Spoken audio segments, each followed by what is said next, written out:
All right, I am Major LaRosa. I'm the chair of the Burlington Development Review Board, and I will be calling today the April 21st, 2026 meeting to order.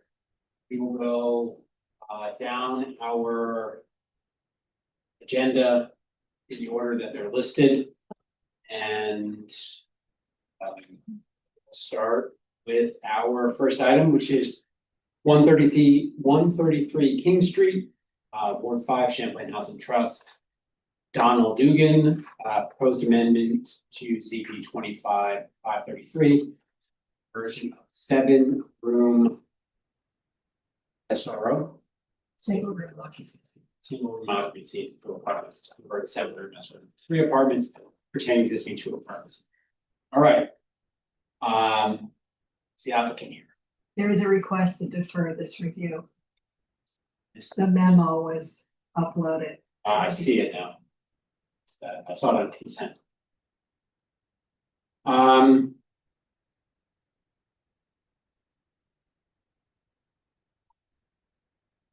Even though it was marked for consent, they want to defer it.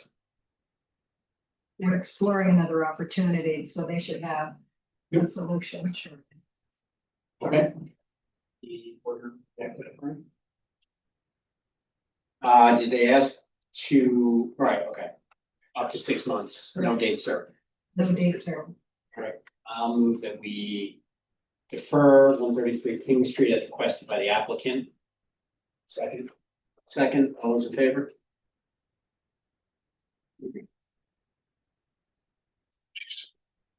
I'll keep that on the calendar. And Yeah. report back. So they're actually exploring an opportunity to get an additional dwelling unit benefit.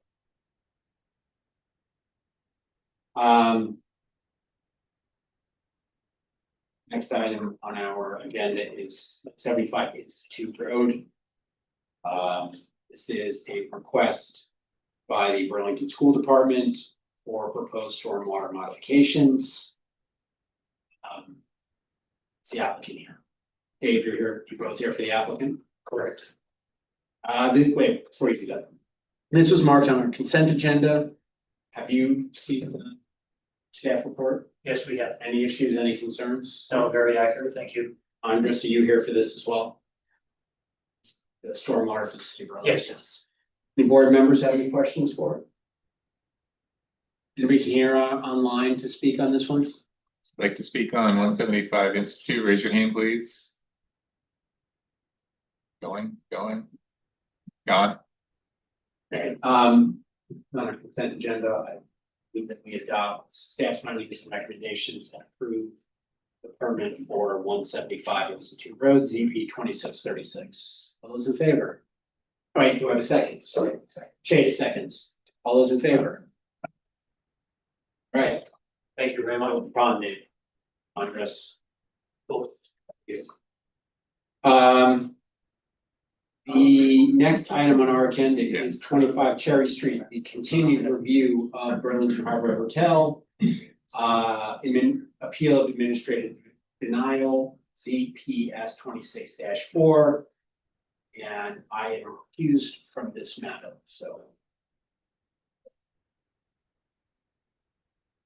Want to share the rest of this one? Sure. All right, go for it. Yeah. One mic like that. Are the applicants here? Yeah, you could come up. Anybody else who's here to speak on this issue, you can raise your right hand. And just say that the statements you're about to give are true and correct and are paying penalties for perjury. Yes. Okay. Normally we start with the city. Right? This is specifically a request from the board for the attorney's opinion. Yeah. On a few matters, and so the city attorney is here to provide an opinion relative to those questions that were posed. Hello. How are you doing? Good, how are you? Not too bad. I'm Sarah Prince, the city attorney.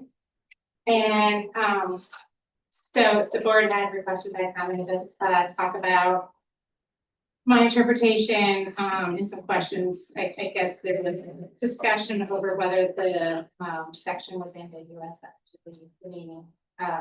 And so I've reviewed the material, I reviewed staff comments, I've reviewed the memo from, the applicant's attorney. And in reviewing the description in the ordinance, I didn't find it to be ambiguous. So the way I read it, and part of it is looking at statutory construction, and zoning ordinances are construed the same way other statutes are construed. So you're gonna look at the plain meaning of the ordinance. And then you're gonna look at the intent of the section, the language. You're gonna wanna, that goes along with legislative intent of the section. And ultimately, right, you want it to hopefully not be ambiguous, but you need to still look at all those things together to come up with that. And so even just when I started looking like straight at the language, it's a sign that consists of two faces on an iconic structure feature of a building that projects perpendicular from the facade. So in looking at the sentence, looking at the description, the question is, is the sign coming in and is it going to be on an iconic structure feature that projects perpendicular from the facade? And in looking at like the definition of iconic, actually I was looking at the definition of iconic structure feature, because iconic is tough, right? There's a lot of different things that are iconic, different types of iconic. I was looking more in the planner's point of view and building point of view. So what I found was more of like, is defined as a landmark building or a monument, widely recognized for its unique, innovative design, and often acting as a symbol of its city or nation. Kind of more of, the historical periods, pinnacles of architectural achievement. Some people use the term as revered. But part of that was noteworthy is looking at it, the language of this is that it's on a iconic structure feature that projects perpendicular to the facade. And the sign is going to be two faces on that iconic structural feature. I know the question is whether they could be new or old. I do think it's difficult to have an iconic structural feature, because it hasn't had that type of review. It's hard to know if this can be revered if it hasn't even been built yet. So in going through that process, I did not find it to be, I found in favor that you through the statutory interpretation, that the definition, that this would fall to it. Some questions on that? I'm talking fast sometimes, so sorry. I do, I just want to get a little bit clearer. Sure. So if it's the two faces on an iconic structural feature of the building. Yes. So the iconic structural feature would be part of the sign. The iconic structure feature is the Mechanism by which the sign is attached. yes, and it's the, it's on the building, but it projects perpendicular from the facade, so it's. Would the building itself make a difference in this case as far as the 7.211 projected sign?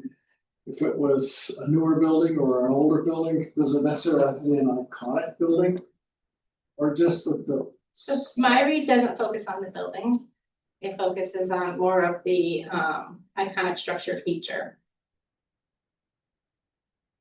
So in your interpretation, basically no new signs could be created. And it, without there being something to create them on, yes. So, but since the actual mechanism that holds up the sign is the iconic structural feature, effectively, if there was no means for which one of those signs could be hoisted, or it existed historically, because you wouldn't put that. Right, you're looking for something that's already out there, already existing. And, the ordinance shows a couple demonstrations, right, the vectors and. I'm already forgetting that, Wilson. I didn't do like a survey around town to see like if I could find more, but I think, those demonstrate what they're talking about. And one other part, the legislative intent was that I did. Speak to a couple of staff members, Scott and Mary, who both sat in on some of these. During the revisions to this, and that was consistent. My understanding, I believe that's consistent with their recollection of legislative intent, that it was to allow for such types of signs. But not to allow like new features to be produced, but to do that. It just seems weird since you have the existing, right, you always have existing non-conformities, so to allow it at all seems strange because that would fall under existing non-conformities. Except it could fall, so that's existing on the sign and there are rules about what you can change and how long it can be up. This would allow it on, an existing, like a feature that isn't necessarily an existing non-conforming sign. I'm not sure what that feature looks like at this point in time, but I was trying to figure that out and think around town what other features could be used, but. Okay. Yeah.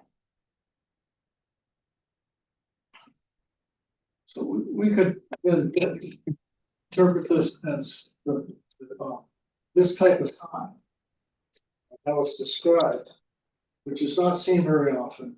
This type of sign is typically iconic. Well, but the sign is not the iconic part. That's the strange part, right? It's not the sign that's iconic, it's what holds up the sign. Right, okay, so then. That what holds up the sign and makes it project from the building on the corner on two sides. Is the type of sign, which is. So that kind of sign could be interpreted as iconic. I mean, iconic is a relative term here.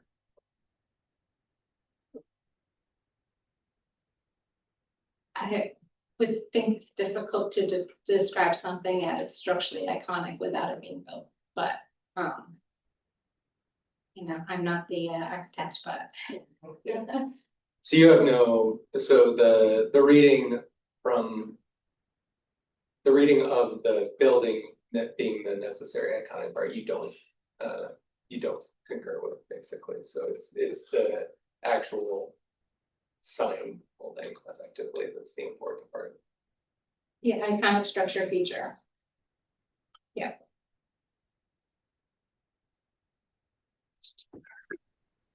Kim, can I ask a question? Yeah, hi Jen. Hi, how are you? Sorry, I'm not there in person. My question's a little more maybe legally esoteric, but I think under Vermont law, if we found an ordinance to be ambiguous, that we need to interpret it in the landowner's favor. But I'm struggling with that from like the Development Review Board's perspective. Does that mean we need to first decide if this is ambiguous or not? Obviously, if it's essentially one of authority. Do we have the authority to say this is ambiguous? And once we decide that, we have to interpret it in the landowner's favor? Or do we need to simply do our best to interpret the language and apply it? I think you have to run through the statutory interpretation and determine if it is ambiguous based on a full, analysis of that. Yeah, okay. The plain language, legislative intent, the whole of the ordinance. And then, I think, and I think there's a little gray because it's kind of like deemed approved. There's also a little gray there as far as who has to determine that and issue that, but Yeah. I think probably in the first instance, the board, is the one making the interpretations of the regulations. Okay, thank you. Well,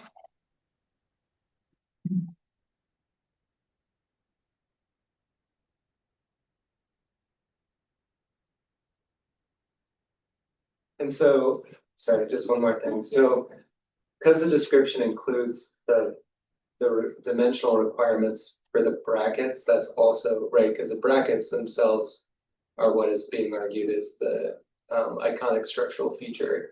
But if those are the iconic structural feature, they can't be changed, or their dimensions wouldn't matter, right? Like you wouldn't change the iconic structural feature if the allowed projection is 5 feet max from the facade, including the brackets. Then if the brackets exceeded that amount, you wouldn't be able to do the projecting sign. Even though it's an iconic, even though the brackets themselves are the iconic structural feature. The weird part for me is that it includes dimensional requirements for the bracket, if that is intended to be the dimensional feature. Right, if that's the iconic dimensional feature that's mounted on, why would it include any language describing the brackets or the dimensional requirements thereof? Or include a height requirements for the brackets or the sign as well, since those are already included on the building, so wherever they're existing would be where it's required to be put.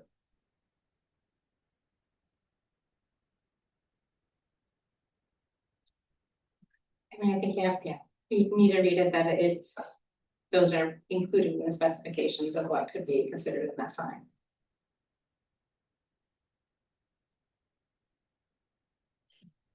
And I think, right, other projecting signs could possibly, but it's just not the size.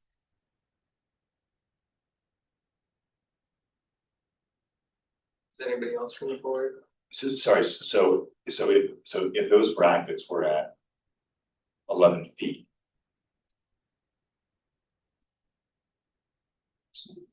You know, First, we would have to decide if it's iconic, and then all these other requirements would have to kick in, would have to be 10 feet. We'll tick right down through. That's the way I'm looking.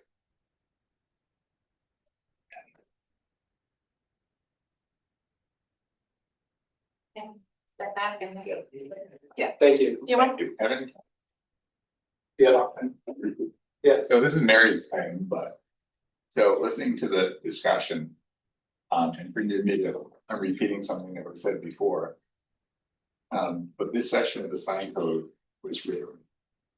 Granted, it could have been written more clearly, but it was written to avoid putting these iconic signs into the conforming box. So in doing that, it gives more latitude to alterations to that. Right, because there is provision for non-conforming signs, you basically can't change the notes. Section was put in place to avoid doing that. So effectively, all of these requirements are looking at the current implementations of these signs, where they are above street level, the maximum height is, what the dimensions are, et cetera, and making sure that all of the current implementations of that sign are matching. It was done entirely to avoid putting it into the non-conforming sign box. So, The applicant like to left and thank you. That's it.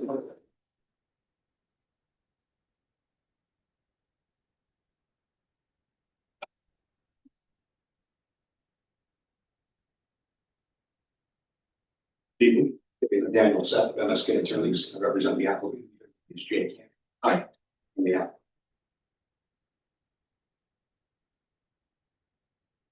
It's very interesting that the city attorney and Mr. Gustin are invoking the supposed legislative intent behind this projecting sign provision. The reason I say that is that the law is very clear that you don't even look at the legislative intent of a statute or ordinance unless it's ambiguous. You just read the four corners of the provision. And those four corners of the provision, if there's any ambiguity in them, must be construed in favor of the landowner. Here, we're being told that the intent behind this was to somehow include the grandfathering of the Nectar sign and the Wilson sign. That's not how I read it. That's not how my client reads it. But the fact that they're even bringing up the legislative intent behind this provision confirms that it's ambiguous, because you can never reach the legislative intent unless there was a determination that the provision was ambiguous in the first place. Let's look at the language.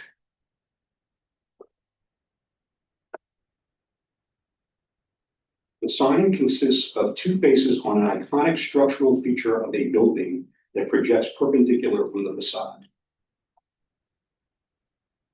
It's our position, and we went into detail on this at the last hearing, that that could be interpreted one of two ways. Either the facade of the building is iconic, or the sign itself is iconic. The way I read it, in my opinion, the way this is worded, the better reading is that it's the facade of the building. And you heard from Mr. Smith at the last hearing, Israel Smith, that this building to which my client wants to put this projecting sign onto is iconic. And he went into extreme detail as to why that is the case. And there is no evidence to the contrary. Another interpretation of this, say, respectfully, hopelessly ambiguous provision is that the sign itself has to be iconic. And Mr. Canning testified at the last hearing, again, and there's nothing to refute that this is an iconic sign. The font, the color, the shape, the mounting material, etc. So whether you read this ambiguous provision to mean that the facade of the building to which the sign will be mounted has to be iconic, or whether the sign itself has to be iconic, we submit that we should prevail either way. Another ambiguity, hopeless ambiguity in this provision, is that we don't know what the word iconic means. It's not defined. And this notion that that word was chosen to somehow better bless or better grandfather the existing signs does not make any sense, as several of you pointed out. Those signs are already pre-existing non-conforming uses if this provision doesn't exist, and there's nothing that anybody can do about that. So there would be no point in putting in a new provision saying you can build a sign with these dimensions and these measurements and so forth if it wasn't intended for new signs. And in fact, some very sophisticated business people and architects look at that provision and spend a lot of time and money designing a sign in reliance on the provision.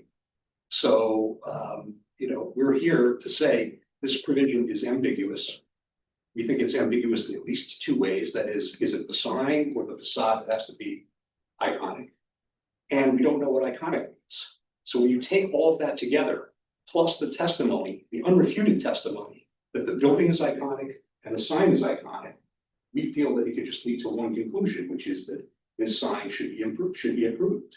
If somebody decides that that's not good for the city down the road, then the ordinance provision can be changed. This concept that iconic was chosen to improve two signs that are already in existence, really it doesn't pass muster, because there's so many other ways that could have been written. There could have been a definitional section that says iconic is defined as something built prior to 1955.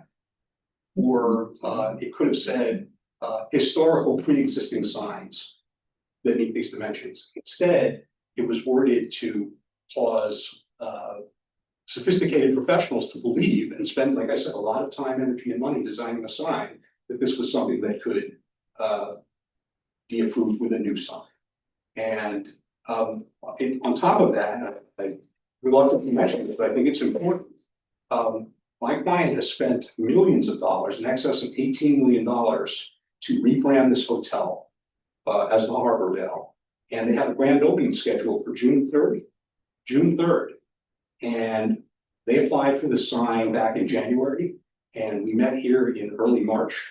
And the hearing was reopened and continued to today to allow the city attorney to come in and express their opinion. We thought we were going to get something in writing. That was my understanding. And instead, you heard what you just heard.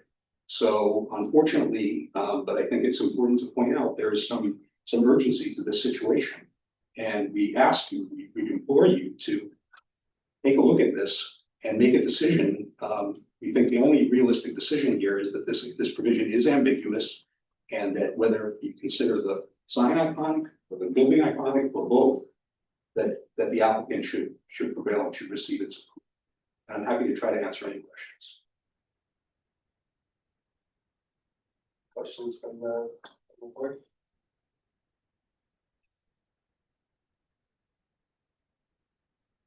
Okay, any comments or questions from the public?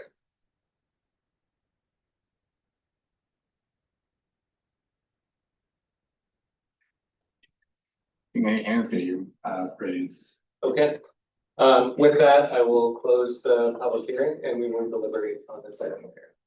Thank you. Thank you.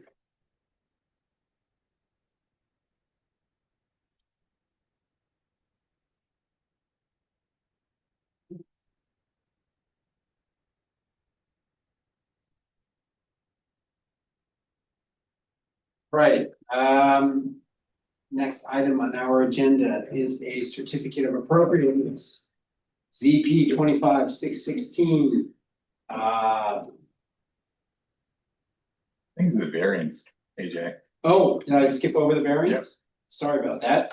The next item in our hearing is 43 Front Street, the Emily Stone Living Trust variance request for exemption to rear setback requirement. Is the applicant with us? Here we have the applicant, Jamie Hart, and owner Emily Stone online. I'm here. Can I get you to raise your right hand, or anyone who wants to speak on this, raise their right hand? Mhm. Do you swear the testimony you're about to give is true and correct under the pains and penalties of perjury? Yes. All right. Well, can you give us your argument as to why you're entitled to a variance?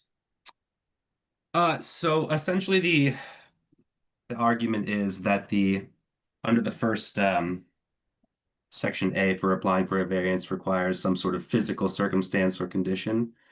In this case, our argument is that the shallowness of this lot, I don't know if you're familiar with this, where Front Street dead ends near the police station, there's a segment of land that comes to a narrow tip.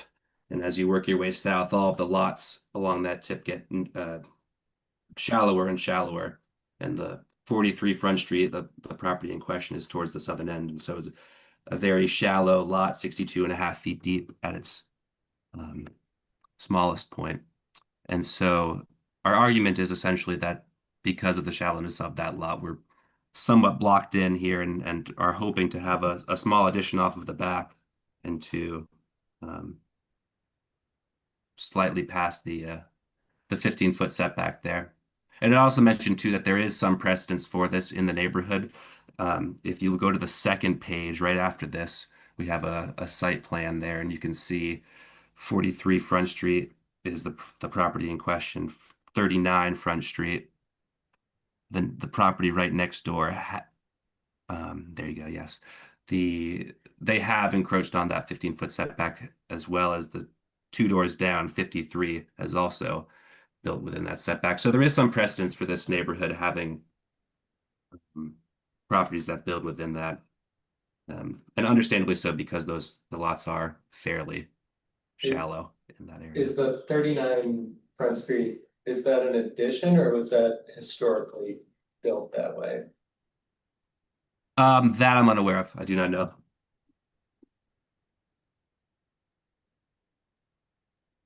I mean, the house as it exists today does meet the setback, right?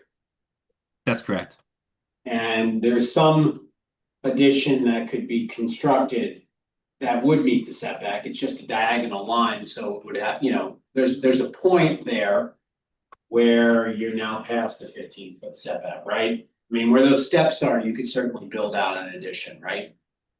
Yeah, there is some room for building back there, but it's just the amount of usable space is so small as to almost make the project not worth it. You can see on the bottom. Yeah, go ahead. Oh, sorry. I was gonna say, is there also sufficient, are you in requirements for your side setback on that other side? Like, could an addition also be done there and comply with the zoning regulations to increase the space? On the southern end there, is that what you're asking? Yeah.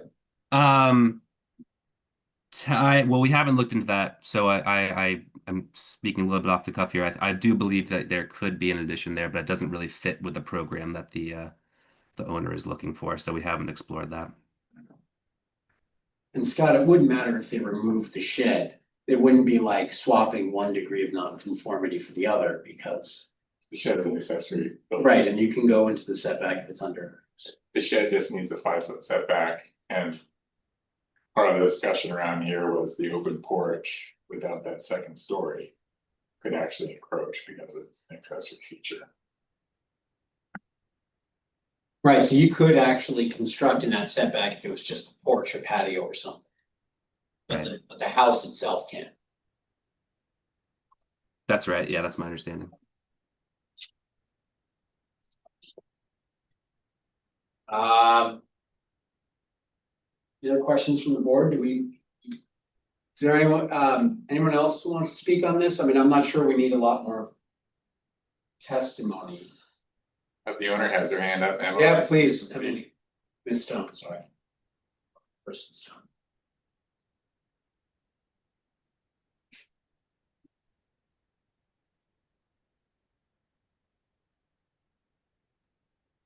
Your hand has been lowered. Feel free to speak or not. Oh, okay. Sorry. I apologize. I would be there in person, but I cannot be there in person. My father passed away. So I appreciate you taking the time to review my case, and I would otherwise be there in person. I think this is a beautiful neighborhood. It's a beautiful home. I actually think aesthetically building into the south side would not be aesthetically in line with the rest of the neighborhood. Why I was interested in the rear of the house is that I thought I could really kind of preserve the integrity of the look and style of this old, Victorian era home. And so, my desire was not to go to the south side, which would be more visible from the front street. Secondly, forgive me, I'm not an architect, but my understanding is that the issue is the second story above the porch down below, that is what encroaches into the setback. And my strong preference would be to have this enclosed, like an all-season, all year round, not a accessory structure, above the porch as we've amended the proposal. That I think has more value to the house long-term and to my, functionality of the space. And like my architect said, making the project and the investment in the project more worthwhile. And I can certainly appreciate that as someone who's expanding backwards in my house. I can understand the desire for that. I think the issue we have is the variance standards are as high as anything that confronts us. They are the highest hurdle. The Vermont Supreme Court and the Environmental Division have been very clear that unless you cannot build on the site at all and use it, there's little basis to grant a variance. And we'll talk about it. I think we'll discuss it. I just want you to be aware that the variance standards are extraordinarily high for us. You have little leeway here. I understand. Thank you.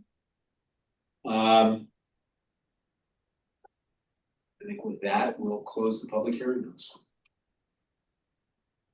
All right. Now, Intervale shared use path, ZP 25616, 26-125, 25-126. Well, I'm not gonna read all of them. Number of intervales. And this is from a collection of applicants: City of Burlington, Charlie Boys, Gardens Alive Inc., Queen City Iron Metal, the construction of a retaining wall, installation of shared use path, boundary lot line adjustments. Maybe more things, but maybe we don't need to get into all that. So can you introduce yourself? Raise your right hand. Corey Benz. Corey, do you swear the testimony you are to give is true and correct under the pains and penalties of perjury? I do. All right. Orient us, just walk us through the project. Yeah, so the integral shared use path has been a long-standing Burlington improvement that the city of Burlington been looking at DPW, so I think 2011 plain BTV. So what it is, 8-foot shared use path going down the west side. In order to construct this, it's a restricted right of way in this area, hill slope, and the way in which it lays out, there are easements that are necessary, and some obviously the right of way boundary adjustment at 99, along with retaining wall installation and some fence being relocated, and also a swale for drainage purposes. So there's a number of features that are kind of on the border of the right of way boundary line of this now needing to be expanded right of way to create this safe corridor or safe path for pedestrian usage and bicycle usage. So what we're doing here is we have, like, obviously these require some of them in the fact that they are on the property line or would have features in close proximity to the property line, they trigger zoning permit requirements. And so what this is an attempt to group all of these necessary zoning permits into kind of one sort of approach you to get this clear so we can clear our right of way as we work on progressing this project. So as you indicated, yeah, there are several properties associated with these features along this pathway from Riverside heading down towards Intervale Center. And I would say that, existing fence is being pushed back, like I said, and then a couple of smaller things, like the relocation of a storage bay down on the 99 parcel would also be included in, would require a zoning approval. How far down does this run on Intervale Road?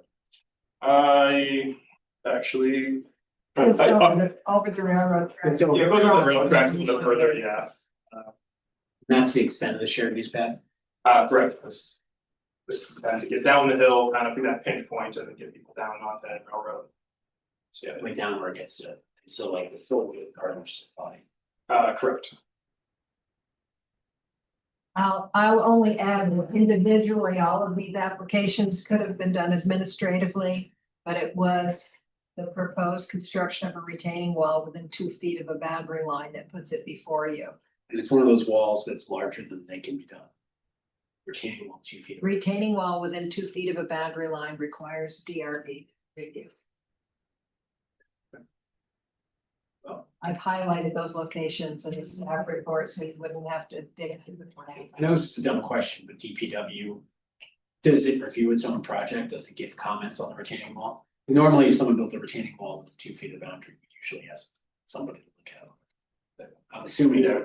They were looking at it, so. This has been a really long time in the pipeline. It's like, Yeah. if someone did that, we'd usually ask somebody to look at the engineer. I suppose. It's a stupid comment. You have engineers galore on this one. Yeah, probably too many. So anybody have any questions or comments for the applicant? So this is good, heading down towards the end of on the left side. So it does look like, so it does go all the way down the Gardner's on the Yeah, last page, it's that area where they have all the.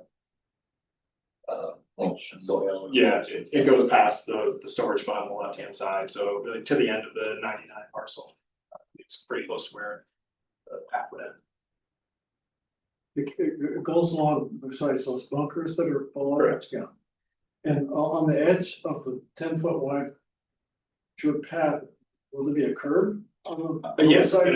yeah, there's a curb installation and there's a little bit of space between the path, I think the 8-foot path in this area and the roadway edge to give that buffer.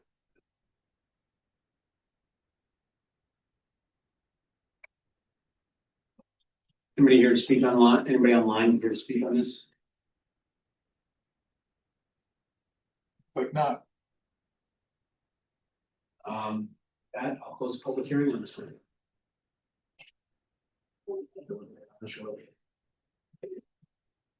And with that, our agenda wraps up, so I will close the meeting.